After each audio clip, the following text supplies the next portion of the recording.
కొమినేని గారు నమస్తే అండి, గుడ్ మార్నింగ్. నమస్కారం సార్. సో నేను ఇంటర్వ్యూలో చెప్పినట్టుగా సో ఒకటేంటి రోడ్లేంటి అసలు స్టార్ట్ అయిందే రోడ్ల నుంచి, ఆ తర్వాత ఈరోజు ఆడుదాం ఆంధ్ర వరకు కూడా ప్రతి పథకాన్ని ఒక అవాస్తవ కథనాలు వాటికి దురభిప్రాయాలు ఆపాదిస్తూ చేస్తున్న ఈ ప్రచారాల్ని ఏ విధంగా చూడాల్సిన అవసరం ఉంది. ముందుగా రోడ్ల గురించే మాట్లాడదాం. అసలు ఓవర్ నైట్లో రోడ్లు పాడవుతాయా? గత ప్రభుత్వం నిర్లక్ష్యానికి ప్రతీకగా రోడ్లు పాడైన దాన్ని మరమ్మతులు చేసుకుంటూ వస్తున్న ప్రభుత్వం మీద నిందలేయటం, అప్పటి పరిస్థితిని మరుగున పెట్టే కార్యక్రమం, అలాగే ఎన్ని వేల కోట్లు ఎవరు ఖర్చు పెట్టారనేది గణాంకాలతో సహా ఈరోజు ముందున్న క్రమంలో ఈ ప్రచారాన్ని మీరు ఏ విధంగా చూస్తారు? మీ విశ్లేషణతో మొదలు పెడదాం. Then I'll speak with other guest next. Right. ఇక్కడ రహదారులకు సంబంధించే కాదు, రాష్ట్రంలో ఏ పరిణామం జరిగినా ఏ కార్యక్రమం జరిగినా దాని మీద బురద జల్లటం, విషం చిమ్మటం ఈ ఈనాడు, ఆంధ్రజ్యోతి, టీవీ5 తదితర ఎల్లో మీడియా అంటున్నారు కదా మీరు, ఆ ఎల్లో మీడియానండి, తెలుగుదేశం మీడియానండి, వాళ్ళు చేస్తున్నటువంటి విష ప్రచారం ఎలా ఉందో నేను ప్రత్యక్షంగా ఈ ప్రాంతంలో చూస్తున్నాను. నేను ఈ మధ్యకాలంలో అనంతపురం నుంచి శ్రీకాకుళం వరకు, అటు కుప్పం నుంచి ఇటు ఇచ్చాపురం వరకు, మొత్తం పలాస వరకు వెళ్ళాను నేను. మొత్తం రోడ్లు నిజంగా బాగోపోతే నా ప్రయాణాలు ఎక్కడ సాగవు. నేను పల్లెటూళ్ళలోంచి కూడా వెళ్ళాను. చాలా చోట్ల ఎక్కడ ప్రాబ్లం లేదు. 90% రోడ్లు శుభ్రంగా ఉన్నాయి. కాకపోతే కొన్ని రోడ్లు అక్కడక్కడ ఇబ్బంది ఉంటుంది. గోతులు పడవచ్చు, వర్షాల వల్ల దెబ్బతినొచ్చు, ఇంకో కారణం కావచ్చు. ఇవన్నీ రొటీన్గా జరిగేటువంటి ప్రాసెస్. ఎక్కడైనా సరే ఒక ఊళ్ళో ఒక మారుమూల గ్రామంలో అది పంచాయతీ రోడ్డా లేకపోతే ఇంకో రోడ్డా అనేది దానితో నిమిత్తం లేకుండా ఎక్కడైనా ఒక రోడ్డు మీద గోయిబడితే ఆ గోతిని చూపించి ఈనాడు వారు కానీ ఆంధ్రజ్యోతి వారు కానీ ఎంత దరిద్రంగా తయారయ్యారంటే అది రాష్ట్రం అంతా గోతులమయమైపోయిందని రాస్తూ, చెత్తంతా రాస్తూ ఫస్ట్ పేజీలో వేసేస్తారండి. ఒకప్పుడు మేము రోడ్ల గురించి రాస్తే ఎక్కడికక్కడ లోకల్గా రాసేవాళ్ళం. నేను చెబుతున్నాను, ఈ 46 ఏళ్ల కెరీర్లో రోడ్లు సమస్య ఎప్పుడూ ఉంటుంది.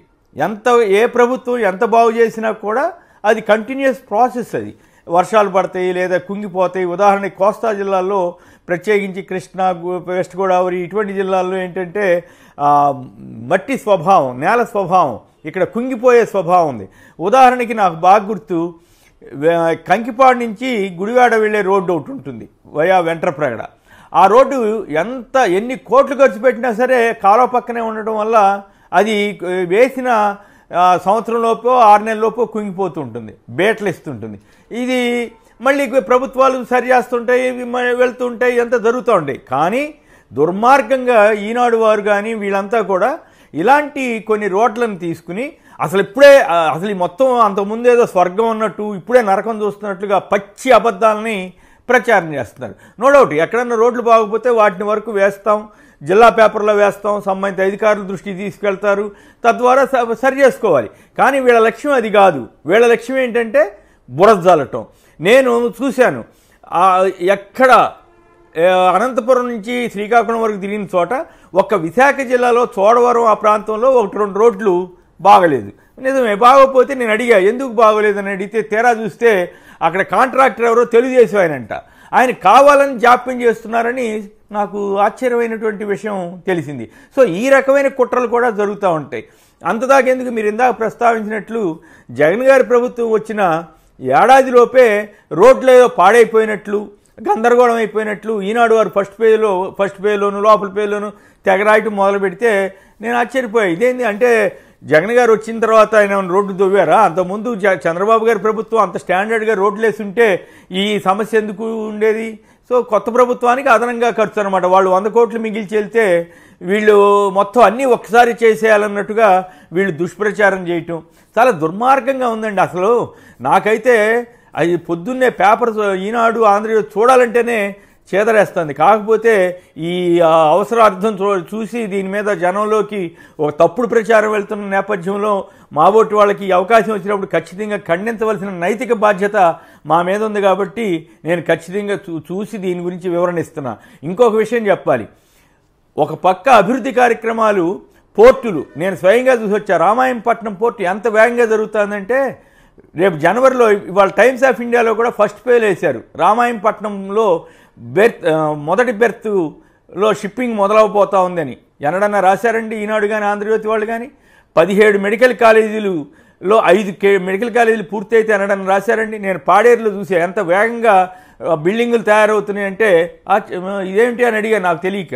మెడికల్ కాలేజీ బిల్డింగులండి అన్నారు. మరి అవన్నీ అభివృద్ధి కింద రాదా? వీటన్నిటికీ మించి నాకు జగన్ గారి మీద గౌరవం విపరీతంగా పెరిగింది ఎక్కడంటే పలాసలో వేలాది మంది కిడ్నీ బాధితులుంటే వారి కోసం 14 ఏళ్ళు ముఖ్యమంత్రిగా ఉన్న చంద్రబాబు నాయుడు గారు ఎన్నడూ అక్కడేమీ ఆసుపత్రి, మామూలు ఆసుపత్రి తప్ప వీళ్ళ కోసం స్పెషల్ ఆసుపత్రి లేదు, రీసెర్చ్ సెంటర్ లేదు, వాటర్ స్కీమ్ కూడా లేదు. ఈ 3 దాదాపు 800-900 కోట్లు ఖర్చు పెట్టి ఆయన పూర్తి చేసి మొన్న ఇనాగ్రేషన్ చేశారు. అది అభివృద్ధి కింద రాదండి? ఇంతకంటే అభివృద్ధి వేరే ఉంటుందని చెప్పమనండి ఎవరినైనా సరే. బ్రహ్మాండమైన బిల్డింగ్ ఉంది, అంతకంటే బ్రహ్మాండమైన రీతిలో వాటర్ స్కీమ్ ఉంది. నేను ఆ ప్రాంతంలో లోపల ఊళ్ళలో కూడా వెళ్ళాను, శుభ్రంగా ఉన్నాయి రోడ్లు. మరి అదేదో మన దాని పేరు శ్రీముఖం ఆ పేరు ఆ టెంపుల్ దాకా నేను వెళ్ళొచ్చాను. మొత్తం రోడ్లు శుభ్రంగా ఉంటే వీళ్ళు దుష్ప్రచారం చేస్తారు. రాయలసీమ అంతా తిరిగాను, ఎక్కడ ఆ స్థాయిలో లేదు. కానీ కొన్ని చోట్ల కొత్త రోడ్లు వేసే చోట్ల, రోడ్లు వెడల్పు చేసే చోట్ల సహజంగానే ఇబ్బంది ఉంటుంది. అది అందరూ అర్థం చేసుకుంటారు. కానీ చెత్త చెదారం రాయటానికి అలవాటు పడ్డ ఈనాడు రామోజీరావు గారు అనండి, ఆంధ్రజ్యోతి రాధాకృష్ణ గారు అనండి, చాలా నీచంగా వ్యవహరిస్తున్నారు. మరి వీళ్ళు మచిలీపట్నం పోర్టు ఎంత వేగంగా జరుగుతుందో చూడమనండి. రాశారా? ఇదే కాదు, ఇప్పుడు అంగన్వాడీల సమ్మె జరుగుతూ ఉంది. అసలు ఎవరు రెచ్చగొడుతున్నారు, ఎందుకు రెచ్చగొడుతున్నారు, గతంలో ఉన్న జీతం ఎంత, ఇప్పుడు ఎంత పెరిగింది? కేవలం 1-2 కమ్యూనిస్ట్ పార్టీలు వాళ్ళు రెచ్చగొట్టి తెలుగుదేశానికి ఏదో ఆయుధం ఇచ్చినట్లుగా వాళ్ళ స్వార్థం కోసం వీళ్ళని బలి చేస్తున్నారు. అంగన్వాడీ కార్యకర్తల్ని బలి చేస్తున్నారు. నేను చాలా స్పష్టంగా చెప్పదలిచాను, వాళ్ళు నష్టపోతారు, అంగన్వాడీ కార్యకర్తలు నష్టపోతారు వాళ్ళు చెప్పే మాటలు వింటే. నేను ఇంకొక ఇంట్రెస్టింగ్ విషయం చెప్తాను. ఈనాడు పత్రికలో జీతాలు అడిగితే ఉద్యోగాలు తీసేశారు. మీకు ఆ సంగతి తెలుసో లేదో? ఎప్పుడు నేను చెప్పేది 30-40 ఏళ్ల క్రితం సంగతి. ఆ తర్వాత రోజుల్లో జీతాలకి అవార్డు ఇస్తే దాంట్లో 50%కి అందరితో సంతకాలు పెట్టించుకున్నారు. వాళ్ళు ఇవాళ అంగన్వాడీల గురించి అంత వేదన ఇంత వేదన రాస్తున్నారు. మరి ఈనాడులో సెక్యూరిటీ గార్డులకి వాళ్ళకి ఎంత జీతం వాళ్ళు ఇస్తున్నారో కనుక్కోమని చెప్పండి. వాళ్ళ దుర్మార్గ ప్రాతలు నమ్మొద్దని చెప్పడం కోసమే నేను చెప్తున్నా. ఇంకొకటి, దగ్గుబాటి వెంకటేశ్వరరావు కూడా ఈ రోడ్ల గురించి ఏదో వ్యాఖ్యానించినట్టుగా నా దృష్టికి వచ్చింది. నేను ఆశ్చర్యపోయాను. ఆయన ఏంటి రాజకీయాలకు దూరంగా ఉన్న ఆయన సిగ్గుపడాల్సిన అవసరం ఏంది? ఆయన సిగ్గుపడాల్సింది ఎప్పుడు? చంద్రబాబు గారింటికి వెళ్ళినప్పుడు, లోపల రానివ్వనప్పుడు సిగ్గుపడి ఉండాలి. ఆ సిగ్గుపడిన ఆయన అనేక వ్యాసాలు రాశాడు కదా చంద్రబాబు గారిని దూషిస్తూ, పుస్తకాలు రాశారు కదా.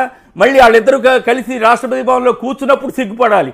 అంతేగాని ఎక్కడైనా ఒక రోడ్డు బాగోకపోతే అదేదో అయిపోయినట్టు అందని ద్రాక్ష పులన్ అన్నట్లుగా ఆయన గెలవలేదు కాబట్టి ఇంకా అంటే జనం అప్పుడే ఈయన గెలవకపోవడమే కరెక్ట్ అని జనం కూడా అనుకున్నారు అనుకోవాలి.